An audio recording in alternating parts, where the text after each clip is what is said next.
Social media Patel Prahladbhai, Bharatiya Janata party, વર્ષો જૂના રહેવાસી ઝૂંપડો કાચો મકાનો તો ડિમોલિશનના નામે તોડી પાડે છે, કારણ કે કિંમતો બહુ ઊંચી થઈ ગઈ છે. પરંતુ જે લોકોના બાળકો ભણતા હોય, એ લોકોને રહેવાની સગવડ હોય, રાત્રચીલું હોય, એ લોકોના જીવવાનો પ્રોબ્લેમ હોય, ત્યારે સરકારે એમને પહેલાં રહેવાની વ્યવસ્થા કરી આપવી જોઈએ. પરંતુ એ લોકોની નજર છે, મોંઘી જમીનોની કિંમતો વધી છે, એટલે ડિમોલિશનના નામે ગાંધીનગર હોય કે અમદાવાદ હોય કે પછી બોમ્બે હોય, પણ આ લોકોની નજર બહુ ખરાબ છે અને આ લોકો ભ્રષ્ટાચાર કરવા માટે મોટા રૂપિયાની કિંમતો, ઊંચી કિંમતોની જમીનો છે ડિમોલિશન નામે તોડી પાડવા માગે છે અને એમાં મોટી મોટી પાર્ટીઓનો કોન્ટ્રાક્ટ આપે છે, એમાં કમિશન લે છે. આ મોટું દુનિયાનું મોટું ઇતિહાસનું મોટો કમ્પાઉન્ડ છે અને આ કમ્પાઉન્ડ આ સ્કેમ છે. જેમ ઇલેક્શન કમિશનમાં સ્કેમ માટે અરુણ જેટલીએ કાયદો ઘડી નાણામંત્રીએ, અને કેટલા પૈસા ઈડીના નામે કેટલા પૈસા લીધા ઇલેક્શન ફંડમાં, વડાપ્રધાનના PM કેર ફંડમાં આવો 4000 કમ્પાઉન્ડ છે 11 વર્ષમાં. 4000 કમ્પાઉન્ડ પબ્લિક કયો જાણે છે કે આ શું ચાલે છે બધું એ, અને આ પૈસા કયો જ હોય છે? પેટ્રોલના ઊંચા ભાવ, ડિઝલના ઊંચા ભાવ, GSTના ઊંચા ભાવ, કેટલા બધા ટેક્સ. લોકો આમાં પબ્લિક આ બધું કયો ધ્યાન આપે બધું, પણ આ છેતરવા સિવાય ધંધો જ નથી. સરકારને જવાબ તો આપવો જ પડશે. મકાન તો હાલવા જ પડશે. યાદ રાખશું, ઝૂંપડો બાંધીને યાદ રાખશું. ના અમારે ખાવાના ઠેકોણા, ના પીવાના ઠેકોણા, ના નાવાના ઠેકોણા. નોટિસ આપી છે, 4 તારીખની વાયદો કરેલો છે કે 4 તારીખે અમે આવીશું, તો આજે કેમ આવ્યા વહેલા? હાલમાં હું અમદાવાદના ઈસનપુર વિસ્તારમાં છું. અહીંયા અમદાવાદ મ્યુનિસિપલ કોર્પોરેશનની એક ડેમોલિશન ડ્રાઈવ ચાલી રહી છે. તમે જોઈ શકો છો કે આ જે કાટમાળ છે તે આ કાટમાળની જગ્યાએ સવારે લોકોની ઘરવખરી હતી, સામાન હતા, લોકો અહીંયા રહેતા હતા, અને અત્યારે તમામ લોકો જે છે તે પોતાની ઘરવખરીને બચાવવાનો પ્રયાસ કરી રહ્યા છે. જે પણ વસ્તુ કાટમાળમાંથી નીકળે તે કાટમાળમાંથી આ વસ્તુને બચાવવાનો પ્રયાસ અત્યારે લોકો દ્વારા થઈ રહ્યો છે. લોકો સાથે જ્યારે અમે વાત કરી તો એમનું કહેવું હતું કે લગભગ 1500 થી 2000 જેટલા અહીંયા મકાનો હતા અને તેમને પોતાનો સામાન કાઢવાનો પણ સમય આપવામાં ના આવ્યો. આ વિશે અમે લોકો સાથે વાત કરી.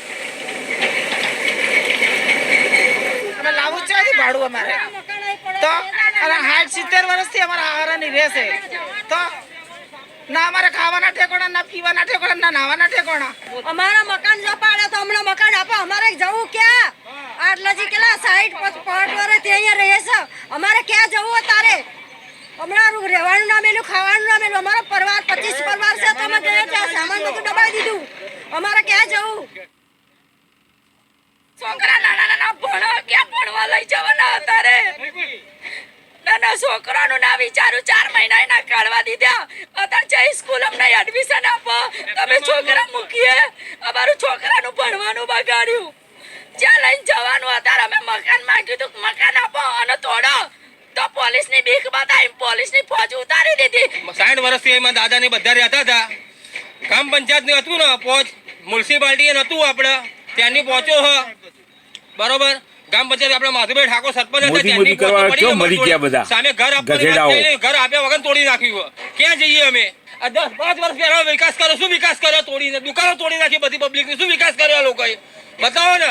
તો કેમ સમાજ જોવા નહીં આવતો? અમારો ભરવાડ સમાજનું મકાન તૂટે કેમ જોવા નહીં આવતા? સમાજનો ઝંડો લઈને નીકળવું જ છે બધાના. અહીંયા જ રહેવાનું સાહેબ. મકાન ના મળે તો અહીંયા ઝૂંપડી બાંધીને રહેવાનું. મકાન લેવા જાવ તો 10,000 રૂપિયા ડિપોઝિટ ભાડે એડવાન્સ આપો, તારે તો રહેવાનું શું કરવાનું? ગરીબ માટે મારી નાખવા બેઠા છે. અમે કાં જઈએ? નાના છોકરાઓ લઈને ઘર ભાડે નહીં મળતા. તમે ગરીબ માણસને ક્યાં જવું? એટલું તો તમે વિચાર કરો. ઘર ભાડ મળતા નહીં અમને. 60 વર્ષથી સાહેબ રવિ છે અને નાના છોકરા અત્યારે વહેલું તોડવા આવી ગયા. ભાજપના RSS ગુંડણી આવો છું, ગુંડાઓ છું બધા. અમિત શાહ ગોધેગરનું ગુંડો અને મોદી વડનગરનો વૈનશંકર. 4 તારીખનો ટાઈમ હતો, આજે કેમ વહેલા તોડવા આવ્યા? પહેલા એલાઉન્સ આગલા દિવસ કહી દેવું જોઈએ ને. અત્યારે બધો સામાન કાઢવા નથી દીધો. આ શું દેશ ચલાવું? ચોરી કરવા બેઠા હોય. અમદાવાદ મ્યુનિસિપલ કોર્પોરેશનના જે કોર્પોરેટર છે શંકરભાઈ ચૌધરી, એમનું એવું કહેવું છે કે આ તળાવને વિકાસ કરવા માટે, તળાવનો વિકાસ કરવા 11 માટે વર્ષમાં 4000 compound જે છે. છે તે આ આખી public drive ને કેવું ખબર ચલાવવામાં પડે? આવી છે. આ લોકોને અહીંથી બીજે ખસેડવામાં આવશે. આ લોકોને અને કહેવા માટે કોઈ શબ્દો જ નહીં. ઈસનપુર તળાવનો વિકાસ કરવામાં આવશે. અહીંયા લગભગ શું જરૂર જ નહીં? કોર્પોરેશન પ્રમાણે લગભગ 900 જેટલા મકાનો હતા અને એ તમામ 900 મકાનો જે છે તેમની ફોર્મ ભરવાની પ્રક્રિયા જે છે તે ભ્રષ્ટાચારનો ત્રીજો માળ ખાલી હોય. ચાલી ગઈ છે અને તેમને વૈકલ્પિક વ્યવસ્થા આપવામાં આવશે તેવી મ્યુનિસિપલ કોર્પોરેશને ખાતરી આપેલી છે. મોટા જે 3 તળાવ છે એ પૈકીનું આ એક તળાવ છે.